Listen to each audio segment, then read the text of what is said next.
ETF index mutual funds నేర్చుకుని stock మార్కెట్లో రాణించాలనుకుంటున్నారా? వెంటనే ఈ నెంబర్కి కాల్ చేయండి. నమస్తే రమగారు. నమస్తే జయ. రమగారు, అక్బర్ బీర్బల్ స్టోరీస్ కూడా చెప్పుకుంటూ ఉంటాం కదా, ఒక స్టోరీ చెప్తామా? అక్బర్ పాదుషా వారు ఆయన కొలువులో బీర్బల్ అంటే ఆయనకు చాలా ఇష్టం. బీర్బల్ ప్రాభవం పెరిగిపోతోంది, మిగిలిన వాళ్ళకి పెద్ద నచ్చేది కాదు. పైగా ఆయన కొంచెం ఏమంటారంటే మన నాగ్గా మాట్లాడేవాడు, ఏదో ఒక జోక్ వేసేవాడు, వీళ్ళని ఇరికించేటట్టుగా. అంటే అవతల వాళ్ళు తలదించుకునే లాంటి ఎక్కిరింతలు ఉండేవి ఆయన భాషలో. ఈ అక్బర్ ఎంతసేపు బీర్బల్ మాట వింటాం, బీర్బల్ ఏమంటారో చూద్దాం, బీర్బల్ ఐడియాలు తీసుకోవటం కొంతమందికి నచ్చేది కదా. అలాగే ఉంటుంది కదా, ఒకళ్ళు బాగా పేరు వస్తుంటే ఎందుకు నచ్చదో ఏం కారణం ఉండదు. ఆ కారణంగానే కొంతమందికి మంటగా ఉంటుంది. ఈ మంటగా ఉండే జనాలలో ఆఫీసులో ఈ దర్బార్లో ఉన్న జనాలే కాకుండా అక్బర్ గారి క్షురకుడు రోజు ఆయనకి గడ్డం గీసేవాడు ఒకడు ఉండేవాడు. అతనికి బీర్బల్ అంటే భలే మంట. ఓహో. ఎలాగైనా బీర్బల్ని ఇరికించాలని ఉండేది. ఎందుకు మంట అనే కారణం అసలు అడగకూడదు, మనకు తెలియదు. ఏదో చిరాకు వచ్చేది, కొంతమంది చూస్తే ఆ కారణంగా విసుగ్గా ఉంటుంది మనకి. వీడు అలాంటి వాడు అనమాట, కారణాల కోసం అన్వేషిస్తున్నాడు. ఓసారి ఆయన మీరు గడ్డం చేసుకుంటూ ఉండగా ఏదో కబుర్లు చెప్తూ ఏం చెప్పాడట, నేను ఇక్కడ గడ్డం గీస్తున్నాను మీకు, మా తాత మా నాన్న మీ నాన్నగారికి, మా తాత మీ తాతగారికి గడ్డాలు గీసేవాళ్ళు, పాపం వాళ్ళంతా ఇప్పుడు ఎక్కడున్నారో స్వర్గంలో ఉంటారా అన్నారు. స్వర్గంలోకి వెళ్ళి వాళ్ళ క్షేమ సమాచారాలు ఎవరన్నా కనుక్కుంటే బాగుంటుంది జహాపన అన్నాడు. అవునరా నిజమే, మన వాళ్ళంతా అక్కడ ఉన్నారు స్వర్గంలో, జన్నత్ అంటారు, జన్నత్తులో ఉంటారు. ఈ జన్నత్తులో ఉన్న వాళ్ళు ఎటా ఉన్నారో క్షేమ సమాచారం తెలుసుకోవద్దు మనం మరి? మన సభలో ఇంతమంది ఉన్నారు, ఎవరో ఒకళ్ళు చెప్పరా జహాపన అన్నాడు. ఎవరు చెప్తారా, అది ఏదైనా ప్రత్యేకమైందో ఏంటో చూడాలన్నాడు. సరే అని నువ్వు కూడా కనుక్కోరా, జన్నత్ నుంచి వార్తలు తెచ్చేందుకు ఎవరైనా ఉన్నారేమో అని చెప్పాడు. చెప్పేసరికి వీడేం చేశాడు, కొన్ని రోజులు పోయాక మళ్ళీ చెప్పాడు ఈయనకి. జాపన ఒక బెంగాలీ ఒకతను కనపడ్డాడు. అతనట మన వాళ్ళని ఎవరినైనా స్వర్గానికి పంపి వార్తలు తెప్పించగలడు, ఓహో, స్వర్గానికి పంపగలడు, స్వర్గం నుంచి తిరిగి వచ్చి వార్తలు ఇస్తారు మనకి అనేసరికి ఈయనకు చాలా ఉత్సాహం వచ్చింది. కనుక్కో వాడిని ఎవరినో తీసుకురా, మనం చూద్దాం, మా నాన్న ఏం చేస్తున్నాడో మా తాత ఏం చేస్తున్నాడో చూడాలి అని చెప్పి ఆయనకి ఇంకో డౌట్ ఏంటి, నాన్న తాతతో పాటు మా అమ్మ నాయనమ్మ వాళ్ళంతా అమ్మమ్మ వాళ్ళు ఇక్కడే ఉన్నారో లేదో, జనానికి జన్నత్ ఉందో లేదో కనుక్కోవాలి, అది కూడా ఒక ఉత్సాహం ఉంది ఆయనకి. సరే ఇతను ఏం చేశాడు, కొన్నాళ్ళకి ఆ బెంగాలీ ఆయన్ని ప్రవేశపెట్టాడు. ఒక మంచి పొడుగాటి వాడు, చక్కగా తలతల్లాడేమి చెక్కిళ్ళు వాడు, చాలా డిఫరెంట్గా ఉన్నాడు వ్యక్తి.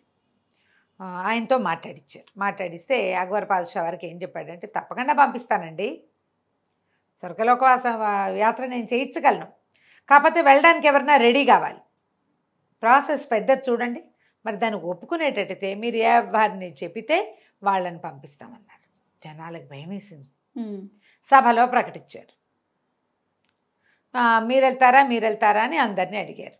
ఎవరు, అమ్మ బాబాయ్ మేము కాదన్నారు. అయితే బీర్బల్ మీద మంట ఉంది కదా ఒక గ్రూప్కి, వాళ్ళలో ఒకళ్ళు కన్సల్ట్ చేసుకుని, అట్లాగా జహాపన మాలో ఎవడో ఒకడు వెళ్ళటానికి ఉంది, మీరు వెళ్ళండి అంటే వెళ్ళిపోతాం, కానీ మేము తెలివిగల వాళ్ళం కాదు చూడండి, బీర్బల్ని పంపారంటే ఆయన ఎక్కడికి వెళ్ళినా చిటికలో పని సాధించుకొస్తాడు. మీరు చూడండి బీర్బల్ ఎన్ని చోట్ల తెలివితో పని సాధించాడు. కాబట్టి మనకి పరరాజులతో వచ్చే ప్రాబ్లమ్స్ కూడా బీర్బల్ సాల్వ్ చేస్తాడు, పరలోకంలో ఈయనే చేయగలడు. పంపించారంటే తాతగారివి నాన్నగారి మామగారి సంగతులు అన్నీ కనుక్కుంటారు. జనానాలోకి బీర్బల్కి ప్రవేశం ఉంది ఇక్కడ. అలాగే స్వర్గంలో జన్నత్లో ఉండే జనానాల్లో కూడా బీర్బల్ గారు ప్రవేశించగలుగుతాడు. మా బొట్టి వాళ్ళకి మేము అంతఃపురాల్లోకి రాలేం కదా, ఆయనైతే అన్ని చోట్లకి తిరుగుతాడు. ఆయన పంపించండి అనగానే ఈయనకి ముందు నుంచి కొంచెం డౌట్గానే ఉంది, ఇక్కడ ఏదో నడుస్తోందని బీర్బల్కి. ఎప్పుడైతే వీళ్ళందరూ కన్సైగలు చేసుకుని తన పేరు చెప్పారో ఆయన ఫిక్స్ అయిపోయాడు, ఇది ఏదో జరగబోతోంది అని. స్వర్గలోక యాత్రకి చాలా పెద్ద ఏర్పాటు. సరే ప్రజలందరికీ చాటింపేశారు, స్వర్గలోక యాత్ర జరుగుతుంది, బీర్బల్ గారు వెళ్తున్నాడు అని. అందరూ చూడాలనుకున్నారు. చూడాలంటే ఏదో సందులో తీసుకెళ్ళి పంపించేస్తే కుదరదు, ఓపెన్గా పబ్లిక్ ప్లేస్లో చేయాలి. ఫలానా చోట బీర్బల్ గారిని నుంచోబెట్టి స్వర్గలోక యాత్ర చేస్తారు అని చెప్పిన చోట ఈయన ఏం చేశాడు, బీర్బల్ ఏ ప్లేస్లో తనని నుంచోబెడతారని కుండం అది కడుతున్నారు, అక్కడి నుంచి తన ఇంటికి ఒక ఇది తవ్వించేసుకున్నాడు, ఏమంటారు దాన్ని, సొరంగం తవ్వించుకుని రెడీగా పెట్టుకున్నాడు. ఆ యజ్ఞకుండం ఏర్పాటు చేయాలని చెప్పారు, ఒక కుండం. ఆ కుండం ఏర్పాటు చేసేవాడితో ఫ్రెండ్షిప్. అక్కడి నుంచి ఏమైంది, సరే ఫలానా రోజు మధ్యాహ్నం పూట ఏలిన వారి సమక్షంలో, ప్రజలందరి సమక్షంలో బీర్బల్ మహాశైలి వారి స్వర్గలోక యాత్ర అని ప్రకటన చేశారు. బీర్బల్ గారిని చక్కగా మంచి బట్టలు వేయించారు. పొద్దున్నే ఏదో ఉచ్చాటన లాంటివి ఏవో జరిపారు. ఆయన్ని తీసుకెళ్ళి యజ్ఞకుండంలో నుంచోబెట్టారు. అందరికీ దండం పెట్టాడు. ఆ యజ్ఞకుండాన్ని అన్ని పక్కల కట్టెలు పెట్టి మూసేసి నిప్పు వెలిగించారు. ఆయన బోళ్ళన్ని మంత్రాలు చదివాడు బెంగాలీ ఆయన. ఈ మంత్రాలన్నిటితోటి బీర్బల్ గారు చక్కగా స్వర్గానికి వెళ్ళొచ్చేస్తాడు. మంటలు వేసినాయి. బీర్బల్ గారు కిక్కురు మనల ప్రజలు అనుకున్నారు మంట అంటుకుంటే కాలిపోయి అరిచిలు కేకలు పెట్టి యజ్ఞకొండ నుంచి దూకేయాలి. దూకలేదంటే ఇంకేముంది, స్వర్గానికి వెళ్ళిపోయాడు. మనిషి కాలిపోతే బాధ వస్తుంది, మరి ఇది కాల్టల్లా యాత్రే ఇట్లా జరిగిపోయిందని శభాష్ అన్నారు అందరూ. మన అక్బర్ పాదుషా గారు ఈ బెంగాలీ ఆయనకి బోళ్ళంత డబ్బులు సమర్పించాడు ఇంత గొప్ప పని చేసినందుకు. ఈయన ఇక్కడ సభలో ఉన్న వాళ్ళకి క్షురకుడికి తలా ఒక గుప్పెడు ఇచ్చాడు.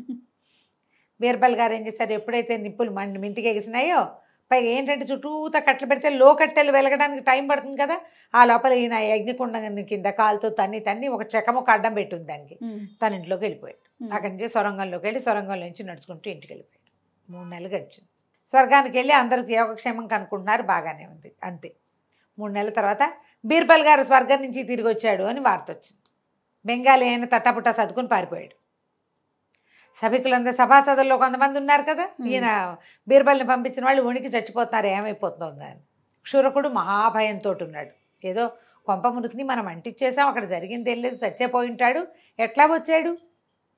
అక్కడి నుంచి సభలోకి 3వ రోజు 5వ రోజు మంచి బట్టలు కట్టుకుని మాసిపోయిన గడ్డంతో ఉన్నటువంటి మన బీర్బల్ మహాశయులు లోపలికి వచ్చాడు. అంతకుముందు బీర్బల్ నున్నటి చెంపలతో ఉండేవాడు. ఆయనకి ఎప్పుడు గడ్డం లేదు, ఇప్పుడు గడ్డం పెరిగింది, మాసిపోయింది. గడ్డం అంటే గడ్డం పెరిగిందనమాట. సరే, అక్కడి నుంచి అక్బర్ గారు ఎంత మహోత్సాహంతో స్వాగతం పలికారు. ఎంత అద్భుతంగా వెళ్ళొచ్చారు మీరు, బీర్బల్ ఎట్లా ఉన్నారు మా వాళ్ళంతా అంటే, అందరూ చాలా బాగున్నారు. జనానాకి మనకలాగానే అక్కడ వేరే జనానా ఉందండి. నేను అక్కడ కూడా వెళ్ళి మీ అమ్మని అమ్మమ్మ గారిని కూడా చూసొచ్చాను, అమ్మగారిని అమ్మమ్మ గారిని అందరినీ చూసొచ్చాను. మరి అందరూ చాలా కులాసాగా ఉన్నారు, ఎంత బాగుందో. అయితే ఒకటే లోటు ప్రభు అన్నాడు. ఏమిటంటే అక్కడ క్షురకులు లేరండి. లేకపోవటంతో చూడండి 3 నెలలు వచ్చా నా గడ్డం చూడండి ఎట్లా మాసిపోయిందో, అక్కడ ఎవరు లేరు. మీ తాతగారికి నాన్నగారికి వాళ్ళందరికీ ఇంత పొడుగు పొడుగు జీరాడుతున్న గడ్డాలు, తలకాయలు పెరిగిపోయినాయి పాపం, గడ్డం పని చేసే వాళ్ళు ఎవరూ లేక. అందుకని తాతగారు నాన్నగారు ఏం చెప్పారంటే, ఎవరైనా మంచి క్షురకుడిని, మన ఆస్థాన క్షురకులు అంటే వాళ్ళకి ముందు నుంచి ఒకే కుటుంబం వాళ్ళతోటి క్షవరం చేయించుకునే అలవాటు ఉంది కదా, వాళ్ళలో ఒకరిని పంపిస్తే మరి గడ్డాలు అవి చేయించుకుని నీట్గా ఉంటాం, ప్రజెంటబిలిటీ లేకుండా ఉన్నామని బాధపడుతున్నారండి వాళ్ళు అన్నాడు. అనగానే ఈయన వెంటనే ఏముంది, బెంగాలీ వాడు ఎక్కడన్నాడో పట్టుకురమన్నారు. వాడు ఊరు దాటకుందే వాడిని పట్టుకొచ్చేసారు. క్షురకుడికి పెట్టారు.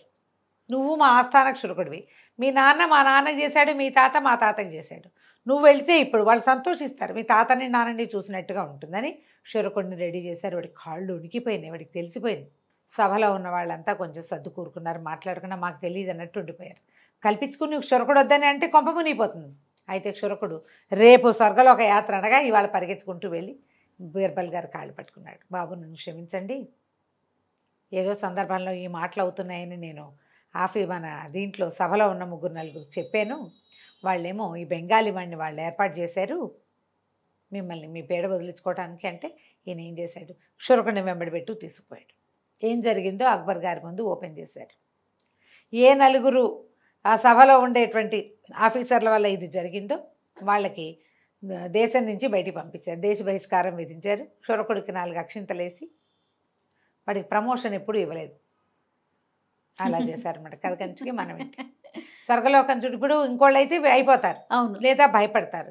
భయపడని బీర్బల్ గారి కథలు ఎన్నో కథలు. కథ కంచికి మనం కానీ భలే తెలివైన క్యారెక్టర్ కదా రమ్ గారు బీర్బల్ మాత్రం.